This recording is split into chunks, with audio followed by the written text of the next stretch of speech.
Então, é importante você ter a ideia, deu para perceber isso. E que ela vai dar o rumo do seu copy, vai focar ele, vai dar importância e credibilidade para ele e chamar atenção com ela. Então, eu devo começar a fazer o meu texto pela grande ideia? Eu devo ter essa grande ideia logo no começo e... Você não consegue ter a ideia logo no começo. Normalmente as pessoas supõem que tem uma boa ideia de começo, de rápido, assim. Mas muito provavelmente, se essa pessoa chegar a ter uma boa ideia, ela vai perceber que essa boa grande ideia foi fruto de um processo que leva um tempo significativo dentro do tempo que você tem disponível. Raras são as vezes que uma pessoa, assim, recebe a demanda de fazer um projeto de copy. Por exemplo, eu vou e falo para você, Gabriel, escreve a gente vai fazer um lançamento para... a gente vai fazer um lançamento para vender alta performance de tal especialista. Esse aqui é o produto. E aí, numa fração de minutos, você tem uma ideia e aquela ideia é definitiva que vai ser abordada no copy. Muito provavelmente, não é assim que acontecem as coisas. Apesar de que, quando você tem a ideia, você acha que ela surgiu do instalo. Mas ela é fruto da consequência de um processo. É quase como você... Vamos supor que você tem uma bomba. Certo. Você tem uma bomba. E essa bomba vai ser acesa através de um pavio. Provavelmente você não pode estar perto da bomba, né? Espero que não. Porque se ela explodir, pode dar ruim. Então, o que acontece? Uma ideia é como você acender um pavio longe da bomba. E aí esse pavio vai queimando até explodir a bomba. Esse pavio é o processo de queima, né? De queima de cérebro que você tem que ter para chegar numa boa ideia. Você precisa percorrer um processo. Aí essa ideia lá na frente vai explodir. Mas essa ideia, quando ela explodiu na sua cabeça, quando ela surgiu na sua cabeça, ela foi, muito provavelmente, se você fizer a engenharia reversa de como você chegou nessa ideia, existirá um processo antes. Né? Pelo menos as ideias que eu criei e as ideias que eu vi outros copywriters criarem não nasceram nem do nada e nem no susto. A ideia é o alicerce de um prédio, ponto final. Você pode projetar um prédio genial, magnífico, extraordinário. Se ele não tiver alicerce para sustentar, ele rui. Ele rui. Ele vai ruir.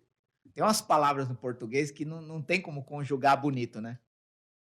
Ruir é uma. Então, se você não tiver um alicerce, o prédio vai ruir. É isso. Se você não tiver uma ideia, o copy vai ruir. O copy vai desabar, ele não fica de pé. Ele não se sustenta. Ele não se mantém. Ou não vende o que poderia vender. Ou não alcança a meta que poderia alcançar. Ou não atinge o objetivo que poderia atingir. Se tem uma coisa que você pode olhar, é até engraçado isso, né? Você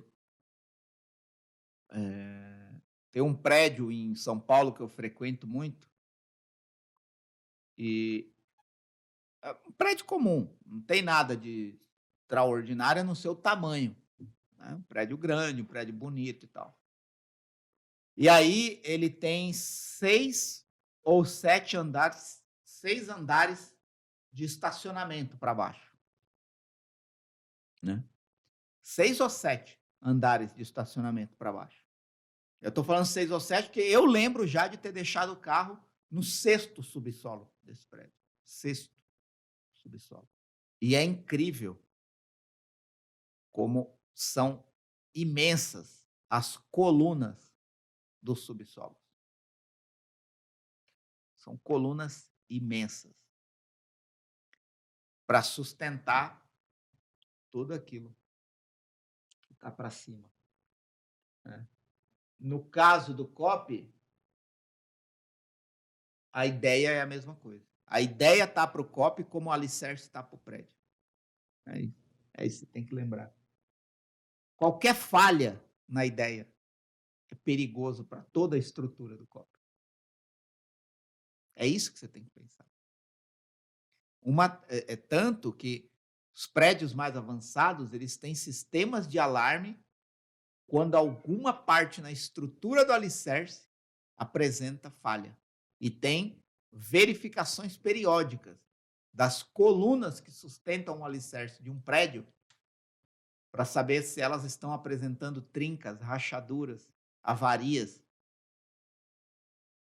Porque uma mínima trinca, uma mínima falha em uma única coluna do alicerce de um prédio pode pôr toda a estrutura em colapso. Criar uma ideia, como eu já disse no primeiro processo, ela não é fruto de esforço intelectual. Como ela nasce? Através de um processo, por meio de um processo.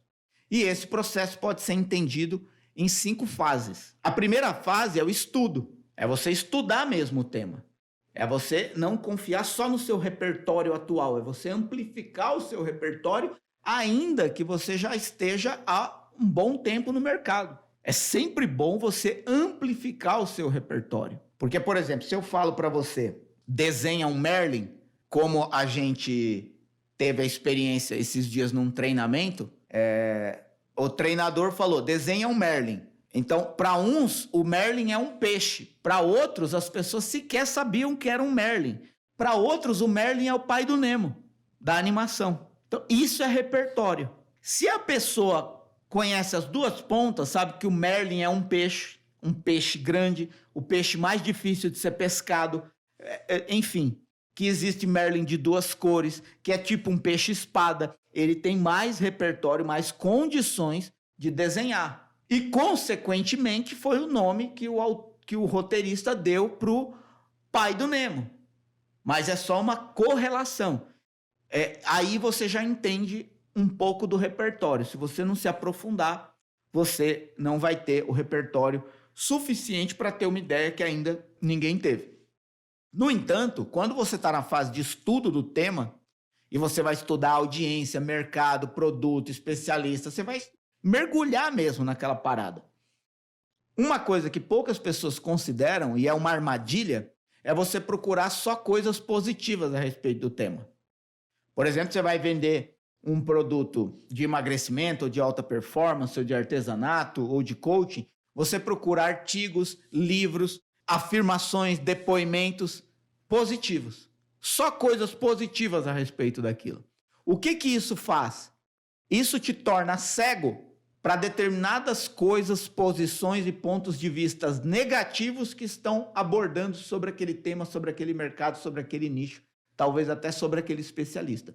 E se você foca única e exclusivamente, enviesa todo o seu estudo só no positivo, você se cega para o negativo e vai deixar de considerar objeções que precisam ser quebradas. Eu acho que a primeira coisa que precisa passar pela revisão é a ideia, né? Inclusive, no episódio anterior a gente falou de ideia. Se você ainda não ouviu ou não assistiu, é muito importante que você ouça e assista para entender o contexto em que surge uma ideia. E também no penúltimo episódio, no episódio número... Esse é o 11, né? Esse é o 11. Então, no episódio 9, eu falei de headline. Aí lá tem a diferença entre promessa, headline e ideia. E também ideia configurada em forma de promessa, em forma de headline ou conceitual. Não vou entrar em nenhum detalhe aqui, é importante que você ouça o episódio número 9. No episódio número 10, eu falei da ideia. E a importância da ideia passar por filtros de revisão ou filtros de princípios que vão dar evidências de se você tem uma ideia com potencial de ser boa e grande ou se você não tem uma ideia tão forte assim. E aqui agora eu falo de você passar primeiro a ideia, e a ideia, de repente, se você configurar a ideia em forma de promessa, ou se você configurar a ideia em forma de headline, importante você passar essa primeira parte do copy pela revisão. Por quê? De repente você tem uma ideia e desenvolve a partir dessa ideia uma headline, uma promessa, e escreve todo o copy baseado nisso. Aí você vai para o processo de revisão e alguém questiona aquela ideia, aquela promessa, aquela headline, e o questionamento faz sentido. Só que você mudar a ideia, a headline ou a promessa pode comprometer todo o desenvolvimento do seu copy. Então você vai ter que retrabalhar ou refazer muitas partes do seu copy. Talvez seja mais interessante você passar antes a ideia ou a promessa ou a headline pela revisão, para que todo mundo de comum acordo entenda que o contexto do copy tem que girar em torno daquilo que já foi revisado e amplamente aceito pelas pessoas que você envolveu no processo de revisão. É muito importante que pelo menos uma outra pessoa esteja envolvida no processo de revisão, justamente por causa daquilo que eu disse. O apego ao que nós criamos. Você pode dizer que não tem, mas se você não submete o seu texto a outra pessoa, muito provavelmente é porque você está inseguro, com medo, com vergonha de submeter o seu texto a outra pessoa e essa pessoa poder opinar, aquilo fazer sentido e você ter que mudar o que você criou originalmente. Isso não deve ser um receio, muito pelo contrário, isso vai te ajudar a melhorar o seu texto e também porque você está imerso no processo de criação, algumas coisas não são percebidas por aquele que está dentro do processo. É aquele negócio, né? Quem está de fora consegue ver o que quem está dentro não enxerga. Isso é muito importante pensar. Então, começa a revisão pela ideia. E aí, no caso de uma ideia construída em forma de promessa ou headline, começa a revisão por aí. Então, o primeiro erro que eu considero é você ter uma ideia muito complexa ou vaga, né? Mas eu vou dar uma ideia simples, direta e objetiva aqui, que eu usei por muitos anos dentro do nicho de artesanato. Artesanato é vida. Isso diz muita coisa. É simples, é direto, é claro. Eu consigo explorar isso de uma forma muito abrangente, né? Só que ela é pouco específica. Então, em certo sentido, é uma ideia vaga. Em certo sentido. Então, ela se encaixa perfeitamente quando eu especifico o que significa vida nesse contexto. Artesanato é vida. Em que sentido? Porque artesanato te dá a condição de recuperar o gosto pela vida, o prazer de viver, inclusive pode até servir como um recurso de ganho financeiro. Eu lembro que como que a gente apoiava essa ideia quando eu usei ela por muitos anos. Era trabalhando o contexto que artesanato é uma possibilidade da pessoa viver artesanato como hobby, como terapia ou como profissão. Então, se você quer se sentir mais útil ou encontrar alguma coisa que torne o seu tempo útil produtivo, o artesanato pode suprir isso. Se você está num momento difícil da sua vida, o artesanato pode ser uma terapia, que é a laborterapia, né? O trabalho manual que devolve o gosto pela vida, né? E pode ser uma carreira profissional, que foi a época que eu descobri que 14 milhões de famílias no Brasil vivem de artesanato. Então, quando você explora esses pontos, você torna a ideia que aparentemente era vaga, artesanato é vida. Se eu falar isso, artesanato é vida, é forte. A pessoa pode entender, pô, artesanato é vida. Em que sentido? Aí eu destrincho, porque artesanato pode ser para você um hobby, uma terapia ou uma profissão. Nossa Senhora, entendeu? Ela supre as questões materiais, físicas e emocionais da pessoa, porque ela trabalha no hobby, na terapia e na profissão. Então, nesse sentido, uma ideia que aparentemente era vaga pode se tornar forte.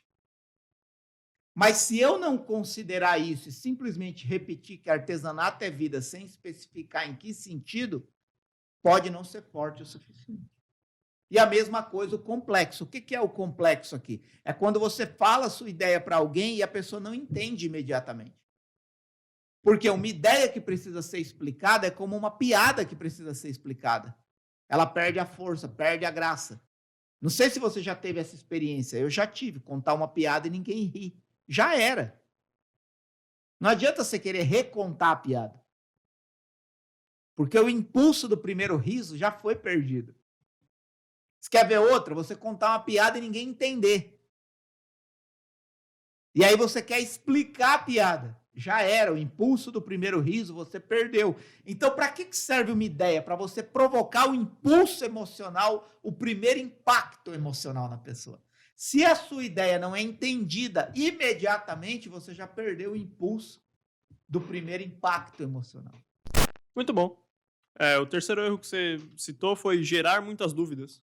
Isso acontece com muita frequência. Você prometer alguma coisa para a pessoa e a primeira coisa que você consegue com a promessa que você faz é uma objeção. Em vez de uma atração, você consegue uma objeção. Em vez da pessoa desejar, ela duvida ou tem uma dúvida. Vou dar um exemplo aqui que eu também usei no copy dele, talvez falando desse me venha outro na cabeça, mas trabalhei por muitos anos com um produto ligado, por muitos anos não, por algum tempo, não foi nem um ano, por algum tempo com um produto ligado a viagens, mais especificamente hospedagem, né? E era interessante porque a gente trabalhava um contexto assim, economize até 90% em suas próximas viagens. Ao exterior, isso.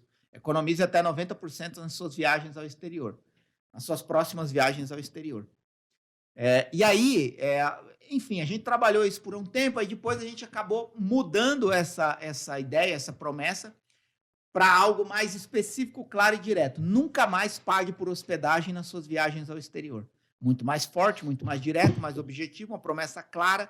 Só que, quando eu te prometo que você nunca mais vai pagar por hospedagem nas suas viagens ao exterior, em vez de você ficar interessado, você começa a ter dúvida. Onde eu vou ficar? Numa república? Num albergue? Na casa de uma família? Eu vou ter privacidade? Eu não vou ter? É uma experiência? Sabe? Então, você precisa muito rápido esclarecer em que sentido é isso. Então, você tem que rapidamente dizer que a pessoa vai usufruir de um conforto até maior do que se ela ficasse num hotel ou numa hospedagem. Então, nunca mais pague por hospedagem ao exterior e tenha ainda mais conforto do que se você ficasse num hotel 5 estrelas. Então, percebe? Então, isso é você... Quando você tem uma ideia, você olhar para essa ideia e perguntar: ela pode gerar alguma dúvida na cabeça da pessoa? Uma boa ideia, antes de qualquer coisa, ela é simples. Ela é imediatamente compreendida. A pessoa não precisa fazer esforço para compreender o que você quis dizer. Simples. Simplicidade é o primeiro filtro pelo qual você deve passar a sua ideia. Quando você fala, imediatamente a pessoa sabe o que você está dizendo, do que você está dizendo, sobre o que você está falando. Esse é o primeiro filtro pelo qual eu passo. Segundo filtro, ela é inesperada, ela causa surpresa. Só fala, nossa, nunca tinha pensado nisso, nunca tinha ouvido isso dessa forma, nunca tinha pensado por esse ponto de vista. Que interessante. Ela é inesperada, ela causa surpresa. Carinha que não é de plástico no bar, né? Exato. Você fala uma coisa, o cara se surpreende com aquilo. Então, se você fala a sua ideia e a pessoa não se surpreende com aquilo, né, você tem que questionar se você realmente tem uma boa ideia. Terceiro filtro, ela é clara.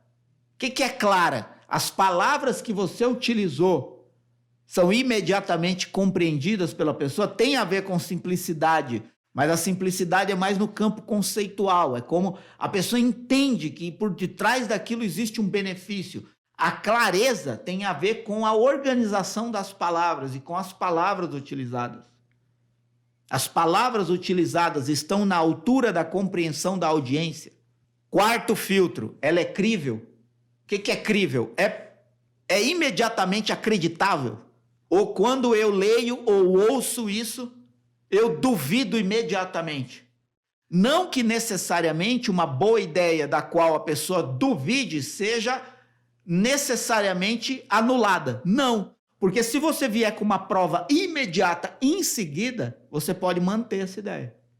Mas você precisa ter noção de que uma boa ideia precisa ser acreditável, que é, inclusive, o que o Evaldo ensina, o unbelief. É o que você quer levar a pessoa é acreditar que a sua proposta faz sentido. E só essa prova tem que ser à altura da promessa que você fez, né? Claro, quanto mais impressionante é a promessa que você faz, maior e mais rápida tem que ser a prova que você dá de que aquilo que você está falando é verdade. Porque senão a pessoa não vai acreditar. E ela tem o direito de duvidar. Quando você promete que a pessoa vai emagrecer muito rápido, vai ganhar dinheiro muito rápido, vai atingir um objetivo muito rápido, tá. Por que eu devo acreditar em você? Quinto filtro. Ela deve ter um peso emocional. Ou seja, ela deve provocar uma emoção na pessoa. Se ela é inesperada, muito provavelmente ela já vai ter cumprido esse requisito de surpresa, né? Uma emoção de surpresa, uma reação de surpresa. Então, é você entender se a sua ideia expressa algo emocional.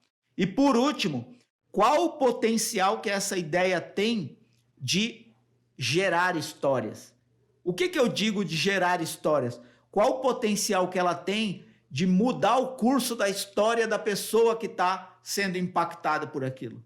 Qual o potencial que ela tem de trazer histórias de pessoas que já foram transformadas por aquela proposta? Então, ela tem que ser histórica, ela tem que trazer relatos, ela tem que ser apoiada por relatos, né? Então, é isso. Você tem mais clareza, você tem mais confiança de que uma ideia é boa quando você testa ela de forma informal, em conversas informais e recebe feedback. E quando ela é simples, inesperada, clara, crível, emocional e com potencial de gerar histórias. Onde você estiver acompanhando, tem playlists e listas de reproduções para os últimos episódios do MRCast.